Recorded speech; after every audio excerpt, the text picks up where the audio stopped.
Hi, everybody, and welcome to another episode of Positive Live. This is our 8th show, and I'm very happy to have Scott Kania here from Earthwatch. Positive Live, for those of you who are new to the show, it's kind of started with COVID-19, and I decided, we really needed to hear some more positive upbeat news. And I was looking at wanting to do a podcast about mind, body, spirit, environment, and energy. And I just decided, well, I'll just take it live and just do a big Zoom show with it.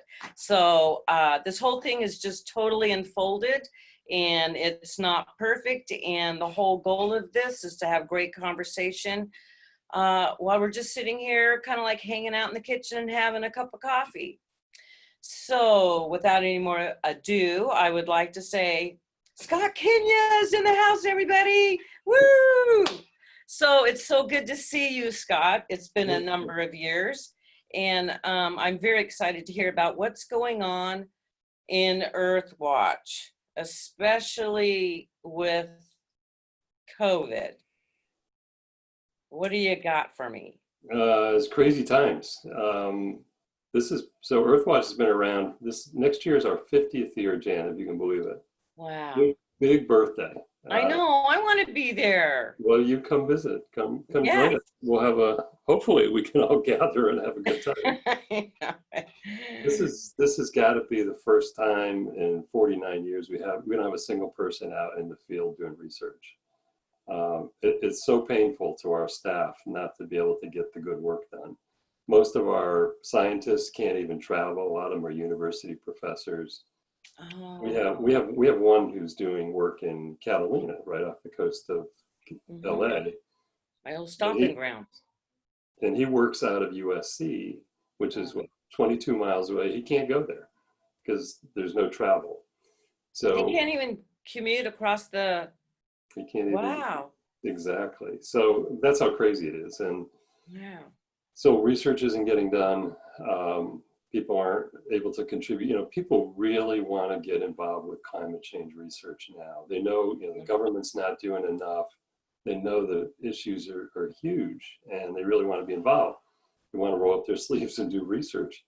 And, we've had record-breaking years the last few years of volunteers, and right now we have zero. So, that's kind of painful to us. What we're trying to do is diversify our portfolio of projects. So field research is always going to be important to us. Mm-hmm.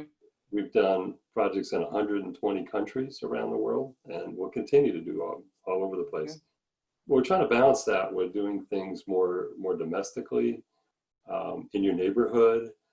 Cities, climate change isn't just in, South Africa or Mongolia, it's right around the corner.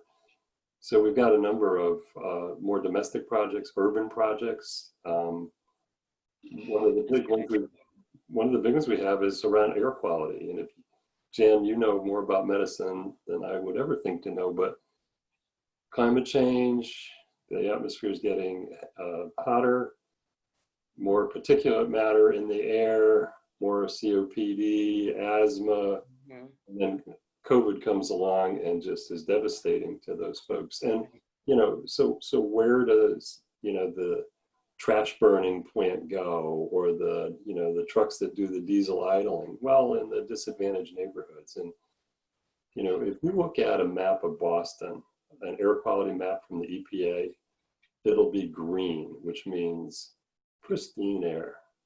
And probably on average it is, but that means nothing if your neighborhood isn't green. So we're getting down at the kind of the micro level and the neighborhood level to get sensors out so people can actually see those microclimates. And if your kid has asthma, you don't want to just see a big green map. You want to know what it is in your neighborhood at the time of day he's leaving school. Can the kids go out and play? What's causing the problem? Well, look where, when we put a sensor near the buses that are idling in front of the school, it's well, you know what? They can shut the buses off. I actually have a favorite story. I don't mean to go off on a rant, but air quality is really important. When I'm in Boston and can go to the office, I walk to work. and I walked by a daycare center.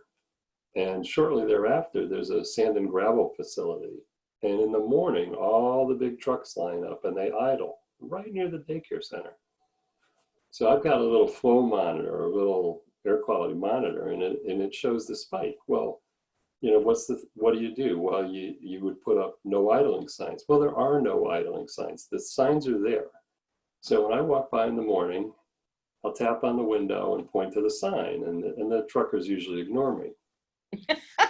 my dirty little secret. So what I do is I get in front of them and I take out my phone and I pretend to take a picture of their license plate. And they all scatter. They just scatter. Smart. No verbal confrontation, but you got the job done. Absolutely. I didn't say a word. That's right. Absolutely, yeah. And there's more to air quality, which I had been doing some research this past year, and I don't have the exact numbers, but I was surprised to find out how much, and I've heard about it in the past, but when I was doing this research, how much methane gas from ranches, from cows, is one of the biggest leading causes of air destruction. And I live in cow country, you know, it's outside of Tillamook, you know, everybody loves the cheese and stuff. But what I had read was that you could drop down emissions. And another great way to do that is by sustainability, you know, eat more vegetables, buy everything local. But and then there's less transportation and all that emission, and then flying out to package stuff and come back.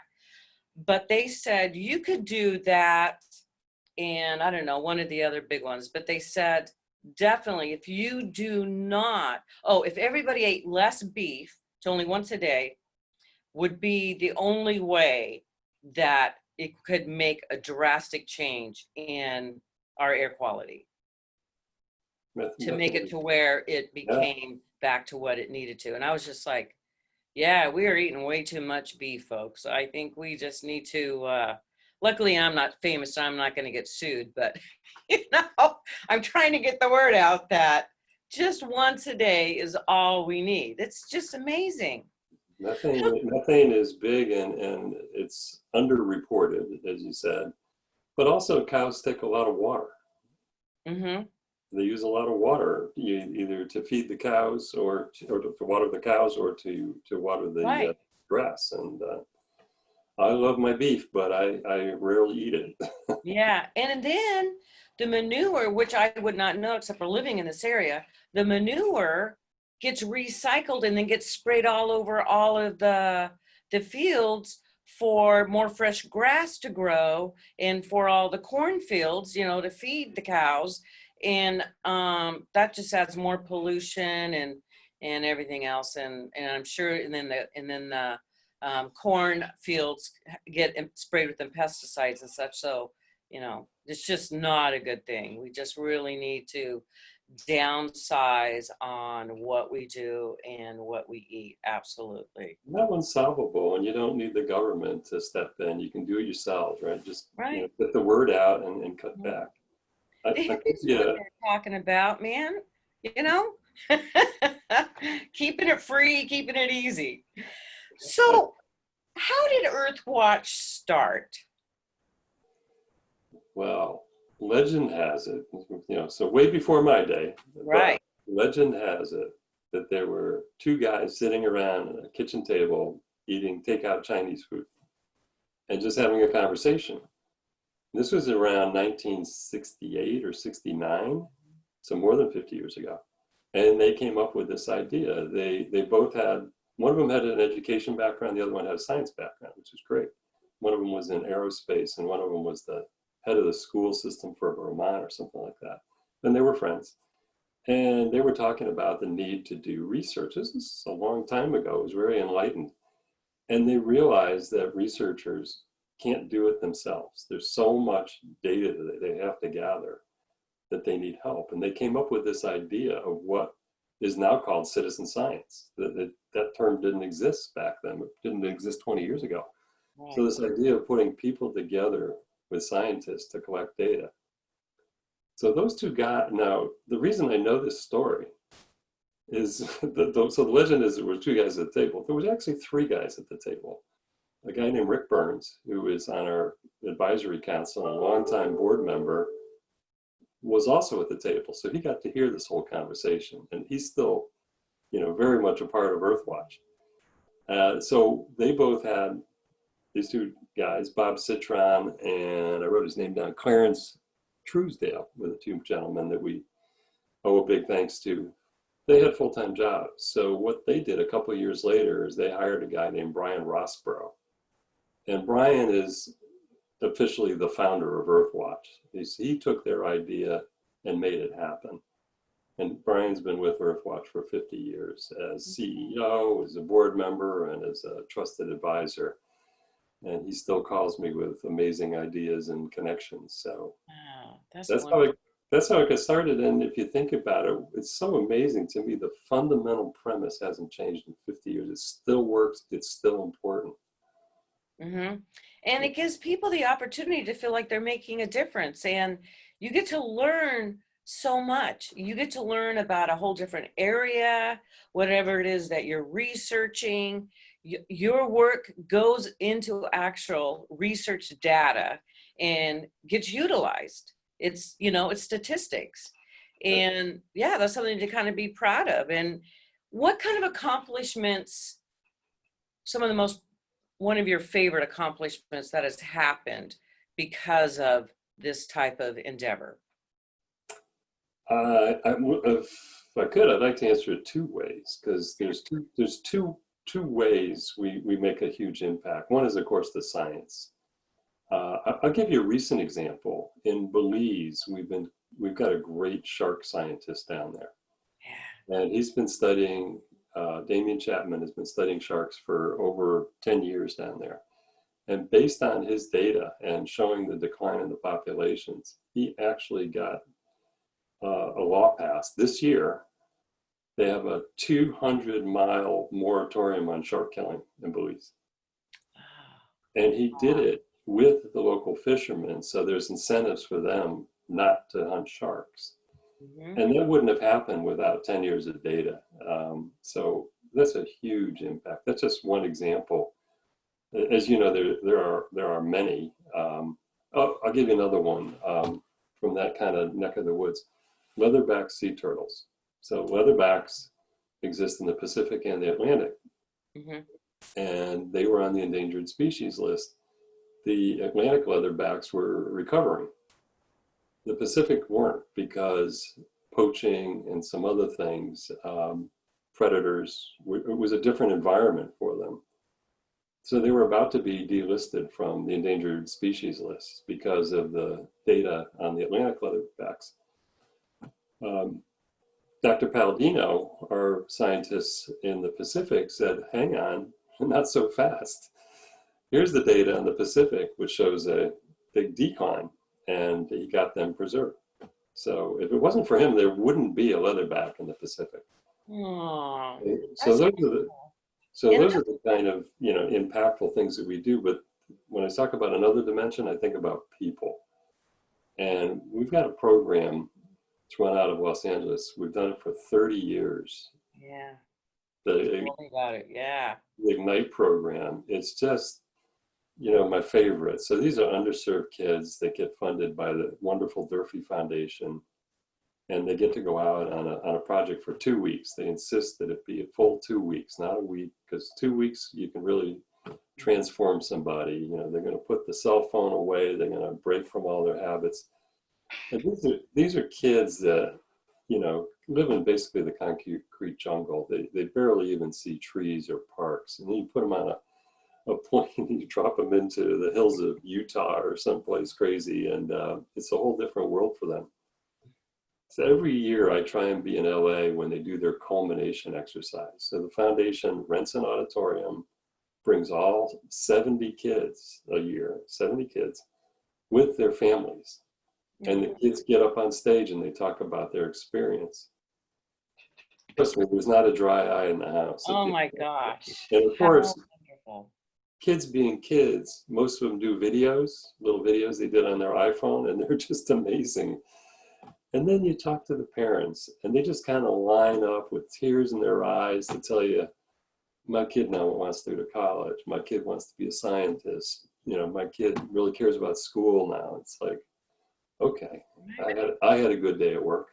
Yes, absolutely. And that's just so wonderful. And it's just one more avenue to show why nature is so important to us. I mean, we all do better when we are out in nature. And I'll be doing a show. I think my next show is going to be about forest bathing. So it's just one more avenue of why being out in nature is so good for us. But when we interact with the elements, with the animals, with each other, it just brings a whole other sense of energy to ourselves and an awareness and an enlightenment. And I think that's the best way to get people connected to knowing what is going on. It's easy to hear about stuff in the news, oh, this or this is endangered or whatever. But when you're there, when you have hands-on experience, there's a whole osmosis that takes place. And yeah, it changes you. You know that. I mean, every person who's gone on Earthwatch is a changed person when they come back. And I cannot say enough about Earthwatch because it's Earth saving and it's humanity saving. It is funny. I have my Earthwatch t-shirt on. Yay! I used to love the name Earthwatch, and I've kind of it's kind of grown out of favor with me because the word watch is too passive. Right. And, you ask what we're doing at Earthwatch, we're changing that. So almost 100% of our projects now have some connection to global change, global climate change or biodiversity. So it's the really, really, really important subjects. And we've always had great scientists, and they've always done great research, and they've always done great peer-reviewed publications. But that information, that research, and that data hasn't always been fully used. They had the belief that, if I publish in Nature this amazing article, people are going to do something with it. Mm-hmm. And that sometimes happens and often doesn't. So when we bring on a new PI, a new scientist now, I ask them, who is going to take action as a result of this? Who is the beneficiary of this research? Tell me what agency or government group or anybody actually cares about this and is going to take action as the result of it. And sometimes they have to go back and figure that out. But that's important. I want us to take action and have something come out of the results of the research. Just there's such a sense of urgency right now, Jan. Rome is burning. California's burning, unfortunately. And right. It's change, and it's not a time to watch. Is my point. Right. It needs to say Earth doers because one of my slogans is we forget that we're human beings instead of being human doers. But I think in this case we need to say Earth doer, something along that something along that line. I agree. Because we're so busy doing that we don't pay attention to everything else going around us. But yeah, you need an action. Maybe a superhero thing. Earth Actioneers. That's how I think of our volunteers. We've had some, they just keep coming back, a lot of them, if they have the time and can afford to do it. It's just amazing. They'll get so focused on an expedition, they'll just keep coming back. Absolutely. So for my audience, Earthwatch is nonprofit. They get their funding through grants, donations, but also they get monies where I can be a part of a research team and I donate a certain amount of money, and that also pays for my room and board and tools and stuff that I'll need. So it's at this particular time, since people can't go out and do the research or get the people funding, Earthwatch is, in kind of a dire situation. And it's like, this is not a good time for Earth to be in a dire situation because it already is in a dire situation. So so it sounds like what you were saying is that Earthwatch is working on more at-home projects that has to do with air quality. Anything else in particular? Sure. So we have a new program that we just developed, which is called Earthwatch at Home. And it's a virtual program. Perfect, right? So it's instructor led. We give a thorough briefing on climate change. We bring in our experts to talk about their research and the impacts of climate change. And then you go out and you do some local work. Most of it now is with pollinators. And then you come back and talk about it. So that's been a big hit. People, what we did was we polled all of our prior volunteers. You should have got a survey. If you didn't, that's our mistake. But, what do you want? And they said, well, we want to engage with the scientists and we want to do something. We are zoomed out. We can't just sit and look at a screen. All right. So, all right, so we're going to get you out in your neighborhood or in your backyard, and you're going to use the iNaturalist application on your phone, and you're going to collect some data for us, which is pretty cool. We're also doing a webinar series with our scientists, Science Matters, which is, I like those. Yeah, those that take great. We have this unlimited supply of great scientists, and they're all just so passionate about what they do. Right. Thank goodness. Thank goodness. So Earthwatch has done a variety of studies. It's not just about endangered animals. It's not just about air quality. I remember when I was looking through the brochure at trying to decide, which ones I wanted to go on. And they had one in France about wine. I was like, oh, I'm all about saving the wine plant, But I mean, that was kind of interesting. I mean, there's just such a variety of different expeditions, and some of them you wouldn't have even, thought about. And some of them are right there in our own backyard. I remember there was in Joshua Tree, and I know there was some I think it was in Idaho, might have been, or Montana, and it was probably about the bear. There was, and there was a bird one that was local, as far as on the West Coast side of, where I live.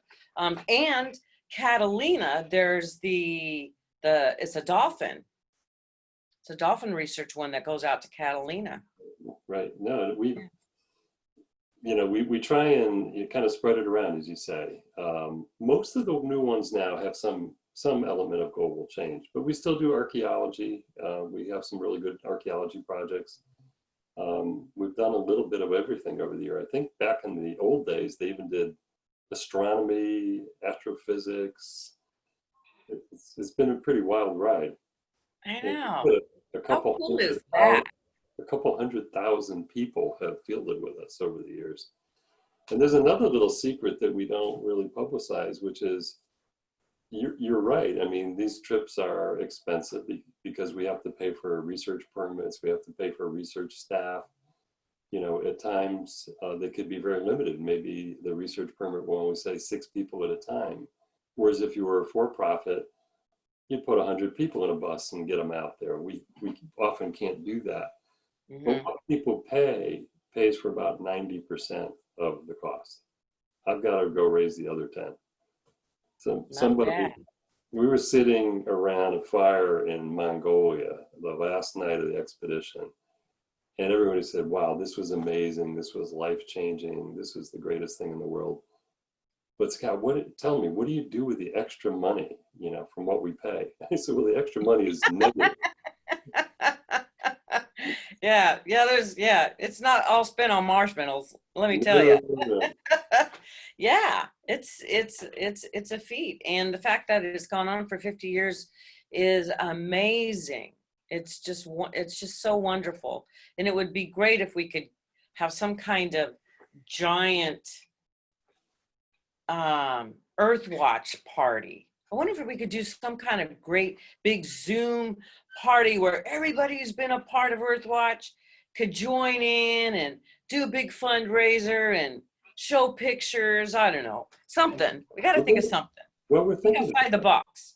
We're thinking of something like that for the 50th, depending on what we can do. But even if we can gather, we have people all over the world. We have a lot of people on the West Coast. Yeah. So we may do a live event, in person and Zoom connection somehow. Mhm. Try and figure that out. Yeah, that would be wonderful. You had talked about fundraising, and I was thinking about that. And there's this is a little off topic, but Warren Zevon had that great lyric: "Send lawyers, guns, and money." Mm-hmm. We don't need guns and we don't need lawyers. Just send the money. Yeah. It really is important. I mean, here's our situation, and a lot of our donors have stepped up and really helped us out this year. Even back in the spring when the stock market was down and they had less money, people have stepped up. But still, every single Earthwatch employee is either on reduced salary or Yeah. on furlough, and I'm just dying to get them all back. Yeah. So that's going to take money, and to the extent that people can support us, that would be great. I know, and I was thinking about that. I was thinking about the scientists, and then the team in Boston that I met. Because I don't know if any of them all are still the same people, but there's still people that are there. And then there's the London office, and isn't there one in China? There's one in Tokyo now, and there's one Okay. in Australia, and there's one in India. Right, right. So that brings me back to thinking about with India and talking about the air quality change. The one thing with COVID is that people have realized, oh my gosh, not driving around for just even 1 month made a huge difference in air quality. And I'm almost wondering, like for Oregon, we're kind of starting to come back to more of what the weather used to be like. But for the last few years, it's gotten warmer and warmer in the summers, Mhm. not as much rain. But this year, this spring, it started changing, and we had rains into mid-July, which is how it used to be. Not that that's my favorite thing of it, but I'm just wondering in other areas if they're noticing a change to go back. Unfortunately, California isn't so much. They just got it tough in California. It's just a tough spot there. But I'm sitting here on Cape Cod, and we've had a bunch of 90-degree days. And my wife said, when we moved here, or when we used to come here on vacation, if it broke 75, it was amazing. And now it's regularly or often 90 degrees. right, So right. it's all changing. Interesting though, on air quality, when in April, when there were basically no cars on the road, we were in lockdown here in Massachusetts. I had my folks go out with air quality monitors, and basically, I kid them about taking sampling of the after picture. In other words, what we want it to be, because it was what we wanted it to be. There was no cars on the road. The Yeah. air was very, very clean. Just crisp. So what we're going to do when cars come back, we're going to take measurements in the same areas at the same time of day and show the EPA and others, here's what it could be. Hmm. Here's what it is. Right. So we need to look at a better mass transit system, but also too, people are also realizing through this, wow, a lot of people can work from home, and that saves on office space and that saves on money. So, in that aspect, that might really help as well. This kind of brought an enlightenment that people just didn't think would happen. I think we might People have can't work at broke home. yeah, I think we broke the back of having to go to the office every day. People ask me, my team, when are we going to go back in the office? I'm like, I don't know, next year, but we don't need to. Right, right. Even though there's, the camaraderie. I am an extrovert, as I told the people I work with. And thank goodness, being a nurse, I at least get to come into the office a few days a week and see patients and a few other staff members. But, therapists that I work with and such, they don't. They're all doing stuff from home. Yeah. Has there been anything significant that Earthwatch has found with the last few years of research and study that there's been a change or they've been able to help bring about information about this climate change? I guess the short answer is constantly. I think I'm trying to think of a good example. Maybe it's not a direct answer, but one of the things I'm most proud of is we have a project in the Peruvian Amazon with Mm-hmm. Dr. Richard Bodmer, which is incredible. You go out on one of these from a boat from the rubber plantation days back then, and they do all kinds of climate change research. And when the Brazilian Amazon, well, it's still being burned, as we know, it's just a horrific tragedy. But when Oh, it first started, Richard published an article and he said, I've been working with Earthwatch volunteers for 20 years, and we have a very close connection with the local communities and the indigenous folks. All of my staff, or most of his staff, are hired locally. So he hires them, he trains them, he educates them. And more importantly, he gets all this data with the Earthwatch volunteers. He shares it with the local communities.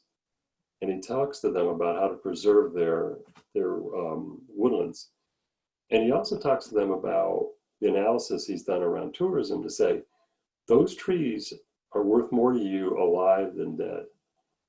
And he closed it with saying, and the Peruvian Amazon is not burning. right. Like, wow. You know, they could have picked up the cue from Brazil and said, hey, we should harvest all this timber and burn everything down. They don't Right. do that. And Yeah, it's absolutely. engagement with the community, it's education, and just getting the word out. That's how you And make it. that's a lot of what Earthwatch does is the fact that they do the research, but they also incorporate the community.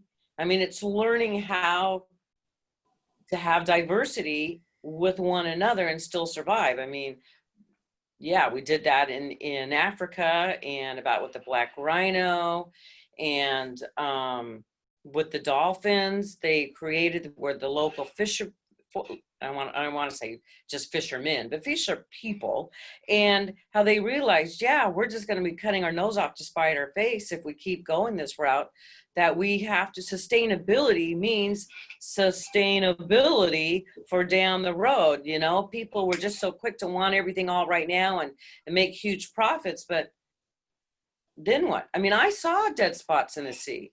I saw those dead spots, and I saw, you know, what affects one thing affects another. And that's what Earthwatch also brings across is you may just be thinking it's this, oh, it's just the trees, but inside that, but with those trees is animal life, and which also then helps, you know, bugs eat other bugs, animals eat other animals. It's all balance. It's all balance. Yeah, and a lot of times it's just really showing people the data. We have our research director is very careful in using the word poachers. There is such a thing as a poacher, kind of a mercenary, somebody who does things for money, but there's also many people are illegal hunters. In other words, they're just putting food on the table Right. and they don't have an alternative. And if you give them an alternative, like a job on a research team, they can do something different. In Costa Rica with the leatherbacks, they've engaged the local poachers. They're not really poachers, they're just people harvesting the eggs and turtles, and showed them, hey, in 10 years, they're all going to be gone. So now they enlist a lot of them as patrol members. They'll get out and protect them at night, protect the predators, which is great. But Right. they wouldn't have known that. You know, Right. And when you're in these third world countries and you know, all you're trying to do is put food on the table and put a roof over your head, I just had no idea about the what is it called? The black market. You know, as far as the meat black market that goes through these countries and about all, you know, I had no idea about with chimpanzees and how what they were being used for. So between that and then the deforestation, it's just a lot of these animals are, yeah, they're literally hanging by a string to survive. yeah, biodiversity is just as important as climate change, and of course they're related. Exactly. Yeah. Is there a favorite of yours out of all of the expeditions that you've gone on personally, or just one that you're very proud of? I mean, it sounded like the shark one was really cool and stuff, but for you personally. Yeah, you know, that's like picking like your favorite kid. It's a little hard. Right. But Okay, pick typically, the top five, whatever. well, and you know, I go on these usually with one of my kids, and I have three daughters, and I do it on my vacation. That's how cool I think they are. Um, I'll give you two. So usually my favorite one is the last one I went on. Um, and the last one I went on was last September. I went up to the edge of the Arctic in Churchill, Manitoba on the Hudson Bay. That was incredible. The research was amazing. They were studying a couple of things. One was the advancement of the forest. So as it warms, the forest is going further north. Why is that important? Well, trees are darker than snow and ice, so they absorb more heat. So the more trees, the more heat. So, and then the more heat, the more trees. So there's this kind of accelerator that goes on, but they really need to understand that for the climate models. The other thing we were doing was putting probes down to measure the depth of the permafrost. Right. Yeah, I've seen that. And what I didn't understand until I went there was there is more carbon stored in permafrost than in the entire atmosphere of the world. Wow, really? So if that permafrost melts, all that carbon gets released. Well, I knew it wasn't good to have permafrost melt, and especially quickly because of some of the other toxins and stuff that were in it, but I didn't know about the carbon. So that's huge. So that's another big reason, folks, why we don't want to continue with this massive climate change and the warming of this planet, because we're going to do ourselves in. You're going to hit a tipping point with something like permafrost where it's just going to be kind of game over. But if that wasn't cool enough, let me show you something.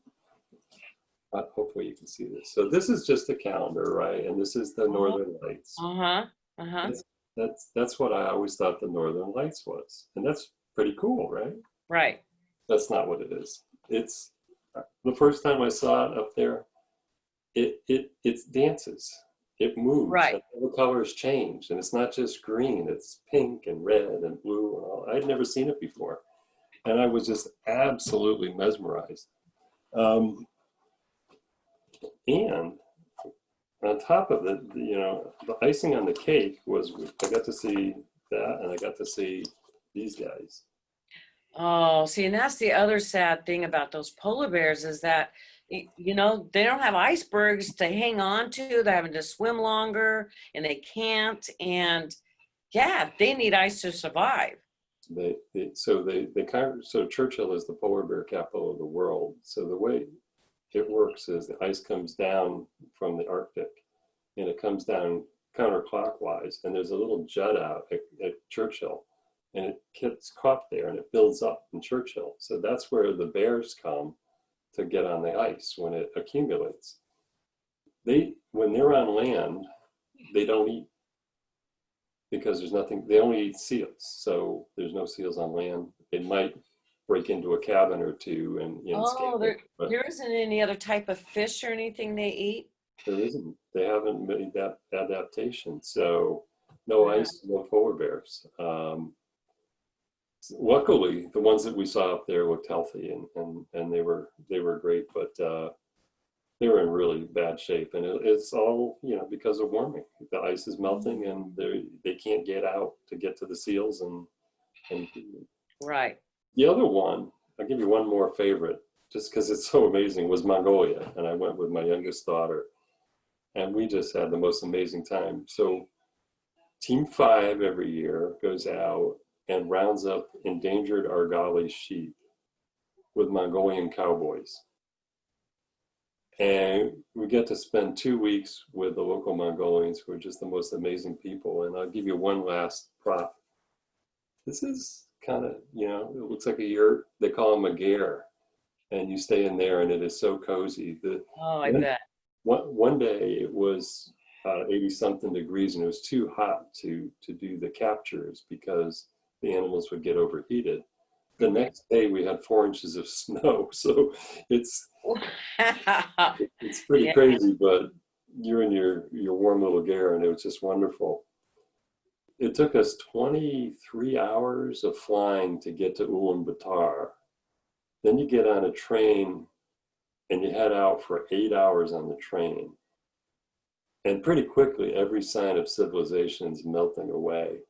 You get to the end of the line, and then you get in a 4-wheel drive for 2 hours, and you get to the camp, and you are in the middle of nowhere. And it's so amazing. And if you get up at night and you go outside, you see this light show like you have never seen before. Oh my I gosh. had no idea there were that many stars. Yeah, But I've been in areas where there's no lights. I'm out in a rural area, and it's just like this blanket. It's just a blanket of nothing but lots of little white dots that just lays over you. And then I would imagine where you are, that is probably even that much of a greater, kind of like Montana with, big sky, where, oh my gosh, yeah. And that's just it, travel the world, get to know our neighbors, because that's what's going to unite us.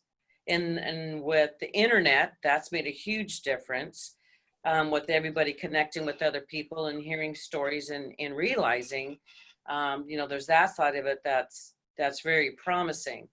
And trying to keep what is important to keep. I mean, I'm all about, okay, we can't just stay the same, we stagnate. Evolution happens for a reason, we grow.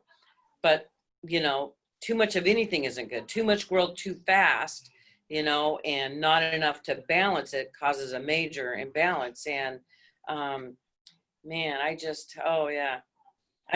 love meeting people and tasting the culture and just working with one another and understanding their way of life. as much of a science junkie as I am, my real thrill comes from meeting the local community members and the like-minded people on the teams. You're still friends with people that you field with, right? And so am I. Some of the greatest people I've met in my life, I've met in the last 5 years of doing this work. It's amazing. There's just experiences. They're just bonding experiences.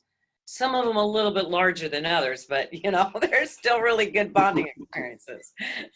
So, your team, your research scientists they're quite renowned. You have them from all around the world, and they've won amazing awards, even a Nobel Peace Prize. So you have top-notch scientists. Do you have them like banging on your door to get in? At times. So we don't, the Earthwatch model doesn't work for everybody. It works for scientists that need to collect a ton of data and have the patience and the wherewithal to train volunteers. Now, sometimes that training is only 2 or 3 hours to really get, because if they collect data and it isn't reliable, it's no good. You've wasted your time. They've actually done some studies that said data collected by citizen scientists is often more reliable than field tech data, collected data, because field techs get bored. So they're there for the whole season. Oh, right. They're just trying to get it done. They're just trying to get through it.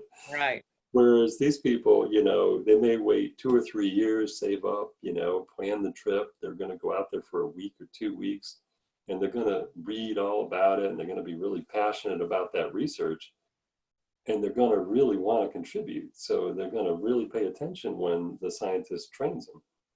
So yeah,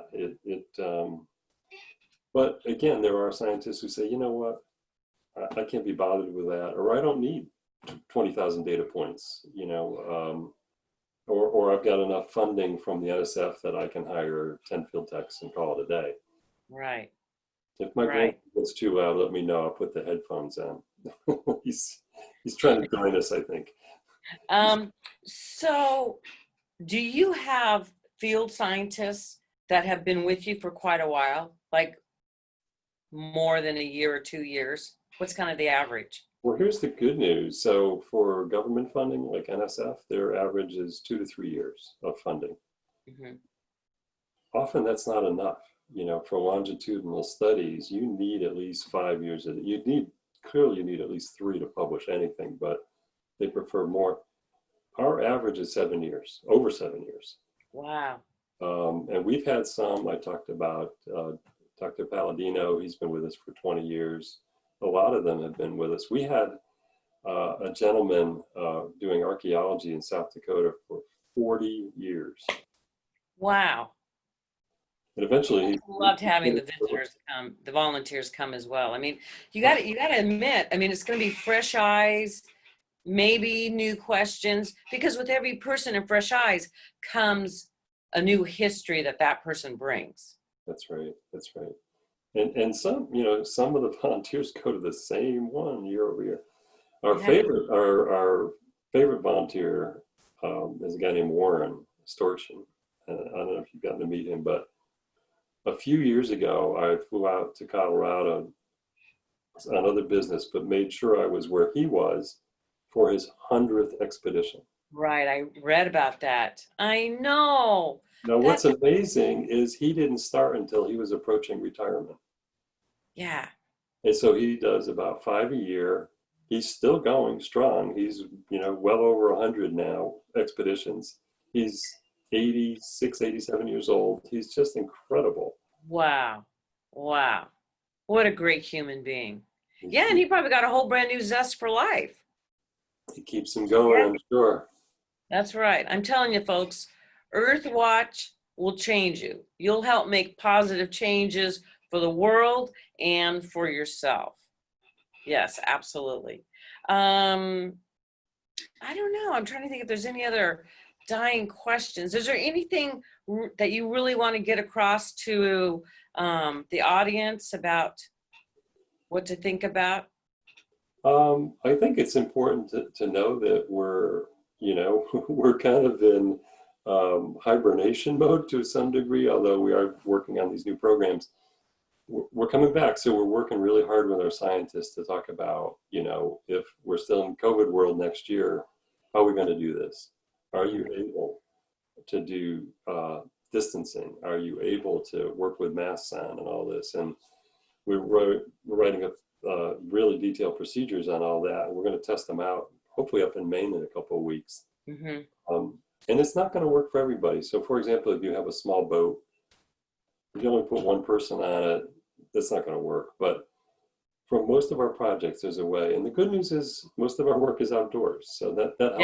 Yeah, that helps. It makes it a little less risky. So think about us, explore we have a new website this year, which is really cool. We did get that in just before all of this hit. Mm-hmm. And book a trip. Yeah. I love to fantasize about my next trip. Plan it a year ahead and think about it and do the research and think about what little side trips I can add on to do that. We've also got a gear shop. We've got great new designs on t-shirts and tote bags and latte mugs, some really cool stuff. We've got a great in-house graphic designer and she does amazing work. So awesome. And of course, donate if you can. That's right. Absolutely. Donate if you can, because this is what's going to help us with our climate change. What's going on, what affects one place is going to definitely affect another place because we're all on one planet. So another thing I can say about, before I end here, is about the scientists. It's so amazing because they have to do a lot. They have to be a certain type of person because every couple weeks, they have a whole new group of folks. And I'm telling you, it wasn't until I was on this that I was like, oh my gosh, they also have to be like camp counselors. It's just all the different things that can arise and that can happen, and emergencies and things along that line. So my hats are off to all those wonderful And scientists that I got to meet and who I hope to meet in the future. that's why I say it's not for everybody, because our safety standards are so incredibly rigorous. Not everybody would have the patience to get wilderness first aid certified and all this, and have your whole team do that. And, to be a chauffeur and a tour guide and a psychologist Yeah, and you say camp counselor and an educator. And they right. do it just so gracefully and so expertly. I just get blown away every time I see them. And, that's why, you'll hear people say, I went on an Earthwatch trip 20 years ago and it changed my life. That scientist just really brought something out of me I didn't even know I had. It's like, wow. And they do it team after team after team, and Right. they just love what they do. Mm-hmm. Right. Well, Scott Kania, thank you so much for joining me and enlightening us on Earthwatch, and for all the good work that you and your staff, and big hugs to all the scientists out there. And yeah, I'm going to hit you up and see who I can connect to and get more information on this show, and keep spreading the news. So It thank sounds you so good. much for joining. When when it's safe, come visit us again in Boston, Jan. Jan, we loved having you. No, I will definitely, absolutely. So if there's more information you want to know, check out Earthwatch, check out their website. You will be amazed about all the different types of adventures you can go on. And it can be something that's not too rigorous or something that's quite rigorous. So there's a little something for everybody. So check them out. And thank you again for joining us. And until next time, thank you so much for joining us.